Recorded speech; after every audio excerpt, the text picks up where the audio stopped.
As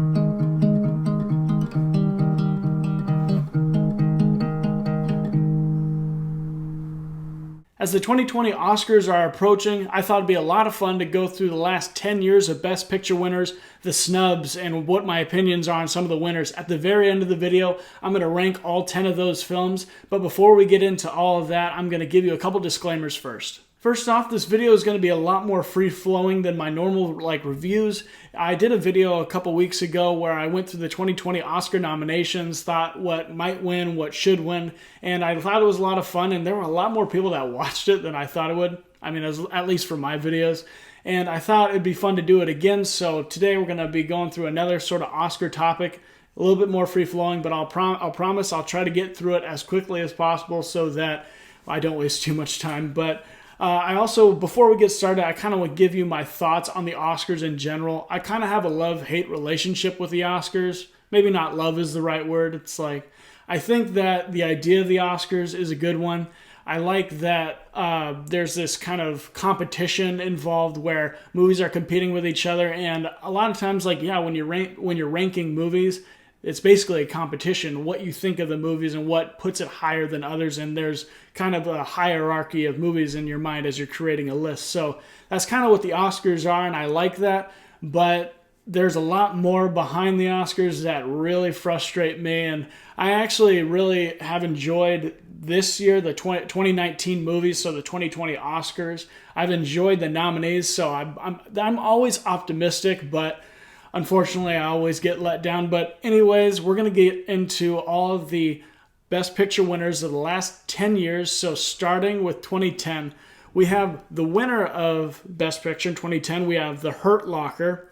And then the nominees were Avatar, The Blind Side, District 9, and Education, Inglourious Bastards, Precious, based on the novel Push by Sapphire, A Serious Man, Up, and Up in the Air. So, as I said, in 2010, The Hurt Locker won Best Picture. Do I think that it deserved to win Best Picture? I like the movie, don't get me wrong. I think that it's one of the most deserving out of the bunch. I do really like Up. Avatar, we all know, made a ton of money. I'm not a big fan of Avatar. I think that it is kind of like a bigger spectacle rendition of the movie Dances with Wolves, and I just think like what they did visually with the movie is of note and really great, but I'm just not a huge fan of the story. Some of the people are kind of like caricatures in the movie, especially the general. But anyways, I think that the movie that should have won, and in retrospect, 10 years later, Inglourious Bastards is the movie out of the bunch that has the greatest staying power. I think even when the movie came out, it was renowned by pretty much everyone as a great movie. It has amazing scenes. I think it's Quentin Tarantino's best movie to date.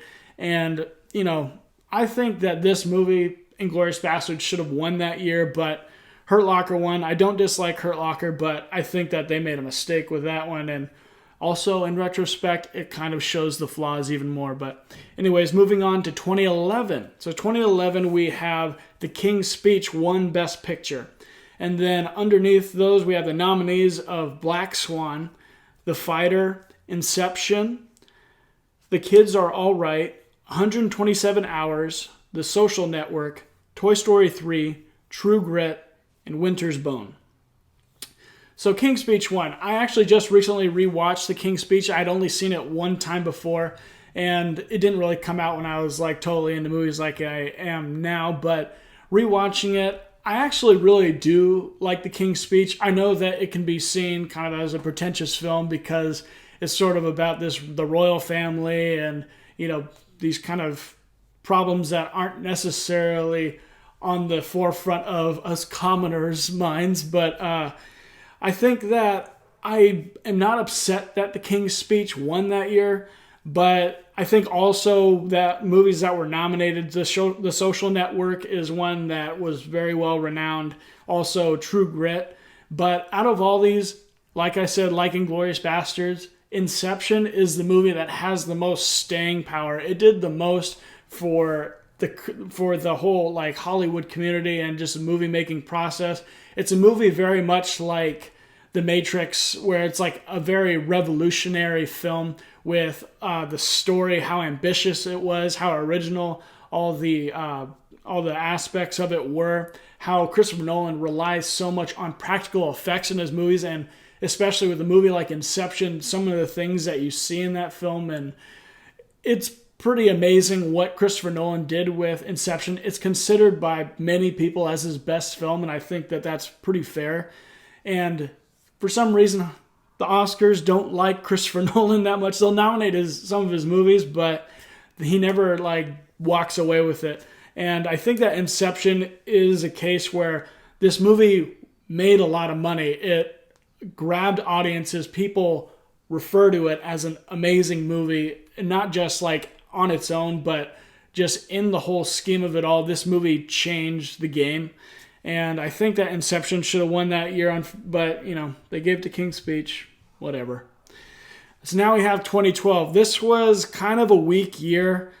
We have the winner was The Artist, which is a silent film, kind of that takes place a long time, 1920s or so, and very Hollywood centered. But also nominated, we have The Descendants, Extremely Loud and Incredibly Close, The Help, Hugo, Midnight in Paris, Moneyball, The Tree of Life, and War Horse. So The Artist won. I'm not a really big fan of The Artist. It's not really my cup of tea. It's a little bit Hollywood patting themselves on the back and kind of just, winking and nodding at their own showbiz lifestyle. And I just think, I just didn't really enjoy the movie that much. I like a lot of the technical things, how it was shot in black and white. It is a silent movie. That's cool, I guess. But if you're watching this right now and I just said the movie The Artist out there, maybe you do remember it winning, but chances are you forgot that this movie even existed. At least I did until I started to look back into all this. And it just falls into the category of forgettable movies that win the most honored prize for all of film awards, I think should at least be memorable. And The Artist doesn't fall into that. Movies that I think should have won, I really like Moneyball. I don't think that it necessarily should have won over The Artist because it kind of also didn't have a gigantic audience. I just like it a lot because it's a sports movie and I can relate to just a lot of the themes. And I think Brad Pitt is a very underrated dramatic actor, and I thought they did a great job. Also, Jonah Hill did a great job in that movie. But I actually haven't also seen the movie The Help. That was also nominated. I know a lot of people thought that should have won. I can't comment because I haven't seen it, but that's another one that probably could have been mentioned. And then a movie that was not nominated for Best Picture that I thought has a good staying power past the years was David Fincher's movie, The Girl with the Dragon Tattoo. Very dark movie. Might not have won Best Picture. I'm not saying it should have, but staying power. I think that The Girl with Dragon Tattoo is more remembered than any of those films. So now we are going into 2013. The winner of Best Picture in 2013 was Argo, starring Ben Affleck, directed by Ben Affleck. And the nominees were Amour, Beasts of the Southern Wild, Django Unchained, Les Miserables, Life of Pi, Lincoln, Silver Linings Playbook, and Zero Dark 30. Out of these, I'm not upset that Argo won. I like the movie, but it is again a movie like The Artist where it's about, Hollywood people kind of being involved in some heroic act, the showbiz mindset, and them living on Hollywood type movies. Argo is kind of about a Hollywood group of people working with the CIA to retrieve some Americans in Iran during the big protests that were happening, and when they stormed the embassy and took hostages, and there were some people that were hiding out in a Canadian embassy, and them trying to get those people to safety and kind of creating this ruse. It's very much praising Hollywood in that way, and I think that the movie is generally entertaining, but it again falls into the then patting themselves on the back. What should have won, I think Django Unchained, Quentin Tarantino's film, is the better movie. I think that it's more entertaining. It has a better story. More people went and saw it, and people love it, and it has staying power. Not very many people talk about Argo. A lot of people still talk about Django Unchained. So another one of those. But before we say that Django Unchained actually should have walked away with it, I think that it is criminal that Skyfall was not nominated for Best Picture. That movie was amazing. Skyfall is one of the best James Bond movies ever. I'm not going to quite get into it's better than Casino Royale. I think that they're both very close. But Skyfall for that year, it was an amazing movie. Hollywood or the Academy for some reason doesn't want to acknowledge certain types of movies. Like they would never give Best Picture to an action movie because that's just, unless it's a war movie, but they would never get Best Picture to an action movie or things like that. So Skyfall, I think, should have won Best Picture if it was 100% based on merit. That's what I think. But yeah, we'll move on. So 2014, we had Best Picture. 12 Years a Slave won Best Picture. And then nominees behind that were American Hustle, Captain Phillips, Dallas Buyers Club, Gravity, Her, Nebraska, Philomena, and The Wolf of Wall Street. This year, I think that they did get it right by awarding the honor to 12 Years a Slave. Movies that I think probably came close, or at least in my eyes might have been better, were The Wolf of Wall Street. I like that movie a lot, but it's, I can see why 12 Years a Slave definitely won over that, so I'm not going to argue. But another movie that wasn't nominated was Denis Villeneuve's movie, Prisoners. That movie is amazing. Maybe not Best Picture winner worthy, but definitely nomination worthy. I love Prisoners. I think it's one of Denis' best films, and he's one of my favorite directors of the last few years, and he's an up-and-comer, very exciting. And I thought that Prisoners definitely should have gotten recognized, but like I said, 12 Years a Slave, the only thing that I don't like about 12 Years a Slave, or a couple of things, is one, it's very effective, but it isn't super rewarding. There aren't a ton of instances in this movie where people get their comeuppance. Like you have this guy who's like kidnapped, who is a free man, this black man who was kidnapped and forced to be a slave. And then I don't really feel like there are many instances where the bad guys kind of get their due justice. So it's not a very rewarding movie. And then secondly, the main actor, I don't know how to pronounce his name, nor do I necessarily remember it at this second, but the main actor who plays our main character, he delivers his lines in a very theatrical way, almost like Shakespearean, where he's overemphasizing all of them when he's giving some emotional lines. Like, do I think that there are times where they can embellish, and that's a good thing? Yes, but I think that he does it too much, and it kind of takes me out of the movie. And yeah, it's not really a rewatcher for me, for obvious reasons. It's very depressing, and but yeah, like I said, it's not fully rewarding, but I do think that it should have won Best Picture. So they got that one right that year, I think. So moving on to 2015, we have the Best Picture, Birdman.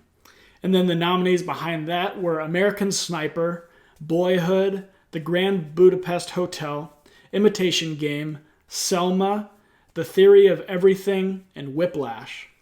This is a year that I think that they got wrong, and let me tell you why. Birdman, there are a lot of things I like about Birdman, and don't get me wrong, I actually do like the film. I'm not a hater on it, but we're talking about the Oscars and Oscar winners and what should have won, putting movies against each other. So in this instance, we have to talk about why I don't think that Birdman was the most deserving. So I love its cinematography. I love the soundtrack, the kind of jazz drums, and it does also a one-shot kind of. It's edited to look like a one-shot film, so it was also kind of one of the first movies to incorporate that into the whole movie, the entire film.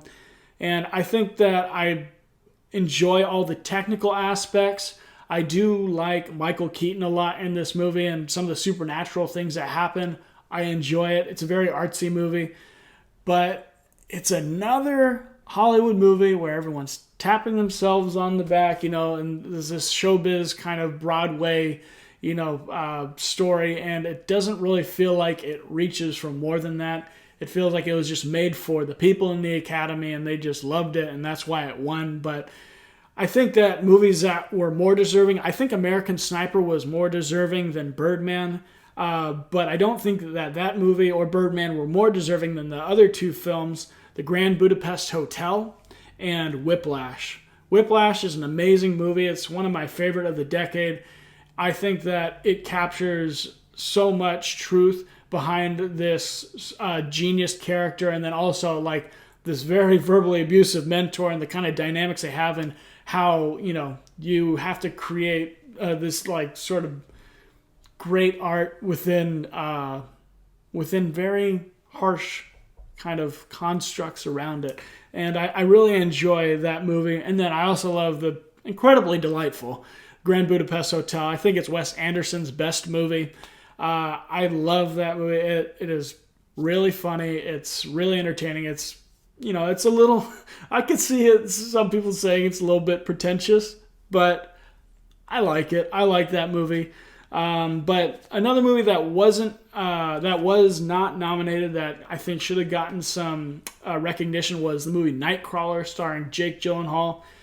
Pretty small scale movie, so I'm not like dying over the fact. I don't think it should have won Best Picture, but I think that was a movie that was, you know, underrated. But for winners for 2015, I don't think Birdman should have won. I thought that was a big mistake. I think American Sniper could have won. I really enjoyed that one, but the two that I would have been more happy with were The Grand Budapest Hotel and Whiplash. So moving on to 2016, the winner of Best Picture was Spotlight, and the nominees were The Big Short, Bridge of Spies, Brooklyn, Mad Max Fury Road, The Martian, The Revenant, and Room. So Spotlight won. I'm not actually disappointed that Spotlight won. I really enjoyed that movie. I thought that it was very captivating watching it, and just the concept of it sounds really boring. At least it sounds really boring to me. It's just, you know, journalists interviewing people, but it actually came across to me as thoroughly entertaining and, you know, very shocking. I thought that obviously the subject matter is compelling to so many people, as the scandal in the Catholic Church was a big cultural moment, but should also have won. Yeah, I think that Spotlight was very deserving, but I also think that two other movies that year definitely should have been in like the top running, like Mad Max Fury Road. That one has much more staying power actually than Spotlight. And then also the starring Matt Damon, The Martian. I really enjoyed The Martian. That was a thoroughly entertaining film. Movies that were not nominated that year, but I think should have been, were Creed, that was directed by Ryan Coogler. The movie kind of apart from the Rocky franchise, obviously because it has a different name, but also in the franchise, where you also have Sylvester Stallone delivering an awesome supporting actor performance. That movie's amazing. I really enjoyed Michael B. Jordan also as our lead character, Adonis Creed. But then we also have Gone Girl, another David Fincher film starring Ben Affleck, and I'm so sorry I'm forgetting the supporting or the leading actress's name. But anyway, she got nominated. I'm not sure if she won that year, but that movie was terrifying. I really did enjoy Gone Girl, and Creed maybe shouldn't have won Best Picture. I think they should have been nominated, though. And I was happy with Spotlight winning, but like I said, Mad Max Fury Road and The Martian, I think, could have also won. But that year wasn't a big controversy or anything. Next, we have, I think, the biggest controversial year of all, 2017. We have the Best Picture winner, Moonlight. And then our nominees behind Moonlight were Arrival, Fences, Hacksaw Ridge, Hell or High Water, Hidden Figures, La La Land, Lion, and Manchester by the Sea. This obviously was the year of the big screw up with the envelopes, where they announced Best Picture winner La La Land, and they're the winner of Best Picture for precisely 90 seconds or so, and then they say, oh, that was a mistake. We actually nominated Moonlight to win Best Picture. So they open the envelope, they show, yeah, it's Moonlight. Then Moonlight goes up there, and they're the Best Picture winners. And I'm not upset that the movie Moonlight exists. I think that every movie should be made. You know, I'm not really a proponent of, you know, just destroying the movie and just taking all my rage out on the film. But as I've been saying, this is the Oscars. We're trying to award the most merit, or the best film based off of merit. Moonlight is just a tiny movie that absolutely no one outside of the Academy saw.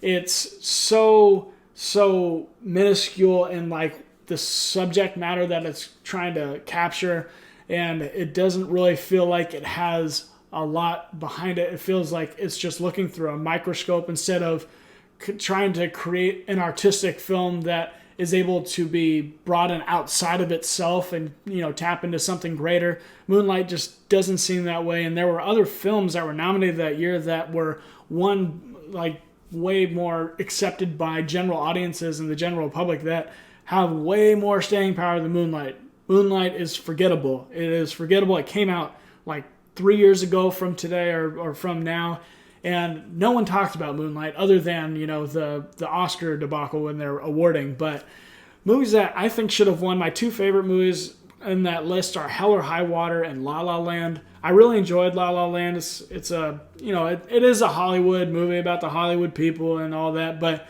it at least tapped into something outside of that. It was about people who were striving and fighting for, you know, a better career and taking risks, and then also kind of having to kind of steer through a romance between these two people. And it also brought into this, you know, musical genre directed by Damien Chazelle, who also directed Whiplash. And this was another great movie. It kind of ends on a little bit of a downer note, but it at least acknowledges that it is a downer note, so I was happy with that. And, you know, Hell or High Water is also a great modern Western movie that, you know, it's just wholly enjoyable for me. I've watched it so many times. It has a lot of great dynamics between all the characters, the two brothers, as well as the sheriff and, you know, his buddy. I love that movie. I think that it is, you know, I love the Western genre. The modern Western is kind of started with the No Country for Old Men, and then after Hell or High Water, we also had movies like Sicario and Wind River. But Hell or High Water is a fantastic film. I also think that Manchester by the Sea is way better than Moonlight. I don't think Manchester by the Sea should have won, but I like that one way more than Moonlight. So, in all, 2017 was a big whoopsie for the Oscars, in my opinion. And then we have 2018. We have the Best Picture winner, The Shape of Water. Another horrible year, but we'll get to that. And then we have the nominees behind it. Call Me By Your Name, Darkest Hour, Dunkirk, Get Out, Lady Bird, Phantom Thread, The Post, and three billboards outside of Ebbing, Missouri. The Shape of Water, I just need to tell you why this movie annoys me, and then also things I actually do like about The Shape of Water. I think The Shape of Water is extremely beautiful. The cinematography and the music alone are, you know, they lend itself to the kind of genre of the darker sort of fairy tale that this movie kind of has. And I think that there are a lot of great things. I enjoyed most of the story, but the biggest hurdle for me for The Shape of Water is just the characterization of everyone. It falls into sort of a propaganda mindset for me because it is so deliberate in how it outlays all of its characters and the main theme of the movie of, you know, we should be accepting things that are foreign to us. We should not ever, you know, kind of shy away from those and act in fear out of those things as we're just so prone to do, but we should always be more accepting and be, you know, willing to change. And that is reflected not only in the story, the fish sex movie story, but it is also reflected in how all of the characters are laid out. So this is exactly how it is. We have our good guys, which I'm not saying it's bad these people are good guys. I'm just saying let's look at how it's characterized. We have the good guys, which is one, our lead is a disabled woman. And then beside her, we have a female minority. Then we also have a communist. And we also have a homosexual. I have nothing against these people groups, but now let's look at the bad guys. We have a white Christian male with a nuclear family, and then we also have some general military people behind him. These people have often been bad guys. I'm not saying that's a bad idea, but it is just very deliberate in its portrayal of the other, and how we're going to be accepting of these people and who exactly is accepting those people and who is not. And that just seemed so ridiculously deliberate to me that the movie feels like propaganda. It wastes all of the beauty behind the film in this horrible characterization, and it just takes away from the merit of the movie by how it portrays all these people. And it just bugs me to death that they did that, or that the man who made the movie kind of did that with the movie. So movies that I think should have won over The Shape of Water, I think, were Dunkirk, amazing Christopher Nolan movie. And then we also have Three Billboards Outside of Ebbing, Missouri. I know it was kind of between Shape of Water, Three Billboards Outside of Ebbing, Missouri. I would have much preferred Three Billboards. I really enjoyed that movie about anger and forgiveness.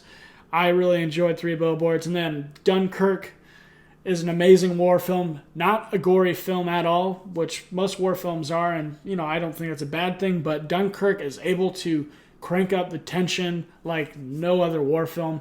It has so many great instances of awesome imagery. Christopher Nolan, again, uses a lot of practical effects. He bought like an old World War plane for some dogfights with Tom Hardy in the air. And then this movie also has this sort of three-story structure that are interwoven. We have the air, the sea, and the land, where the guys are trying to escape Dunkirk. And the way that they're interwoven and how the time kind of matters in this film, how they are sort of told out of order, but also kind of come together at the end. Dunkirk is an amazing film, but actually this year I think some of the biggest letdowns for me were the movies that were not nominated. We have Blade Runner 2049, one of my favorite movies ever. I think one of the best movies ever. Beautiful film. And it has one of the best sci-fi movies ever, one of the best sequels ever. Criminally underrated. And then we also have Logan, one of the greatest superhero films ever, about redemption, also sort of a modern Western film. It was, the door was open for a rated R Wolverine movie with Deadpool, thanks to Deadpool for that. And, Hugh Jackman's greatest performance in this iconic role of his as Logan, as the Wolverine. And just for an incredibly entertaining story, very dark also, but also redeeming towards the end of it. Movies that were also not nominated in 2018 that I think should have been were Hereditary and Wind River.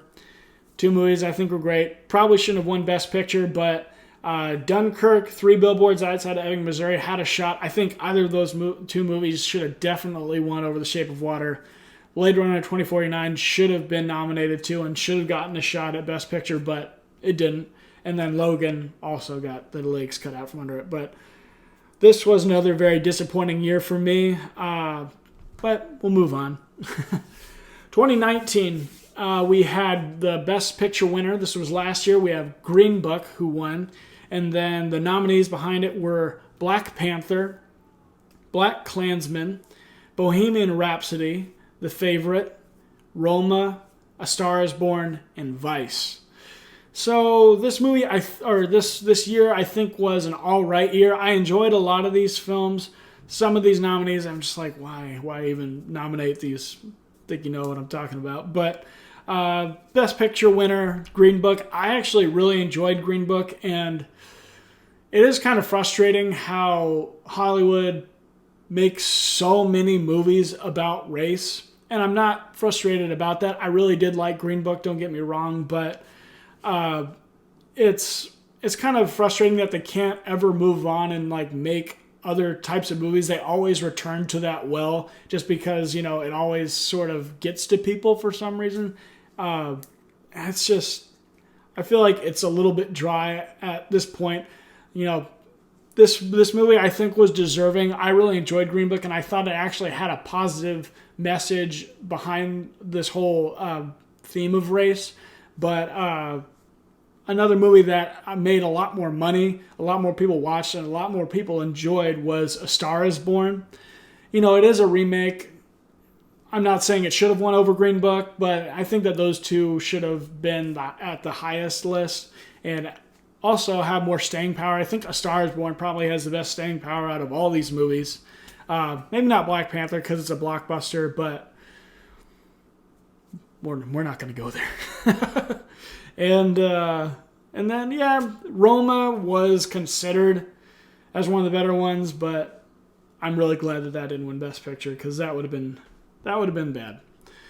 But movies that also came out that year that I don't think should have been... I think A Quiet Place should have been nominated for Best Picture. Don't think it should have won, but that was also a great movie that made a lot of money and was well made, well acted, great story, very, very positively affecting, you know, kind of like Get Out. It was sort of like a cultural, you know, movement of a movie. People liked it a lot.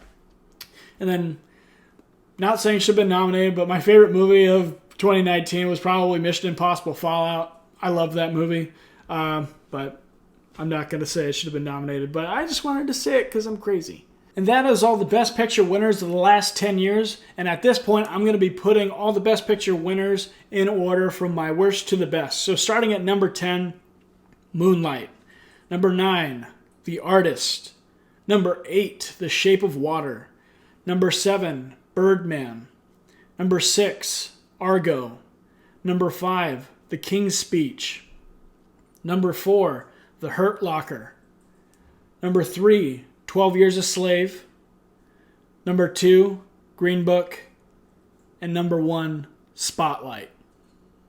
So that's the ranking that I have the last 10 winners of the Best Picture prize. What is your list? What movies do you think should not have been nominated for Best Picture? What do you think should have been nominated or won Best Picture? Let me know in the comment section below. I'd love to have a great, rich conversation with you. And if you could also please press the like button, I would appreciate it. Also press the subscribe, the notification bell, and then you can also follow me on Instagram at Jared Gilster. You can see there when I'm going to be releasing my new videos. If you don't have a YouTube account and you can't subscribe, follow me on Instagram and then you'll know when I release new videos. And I'll see you guys next time.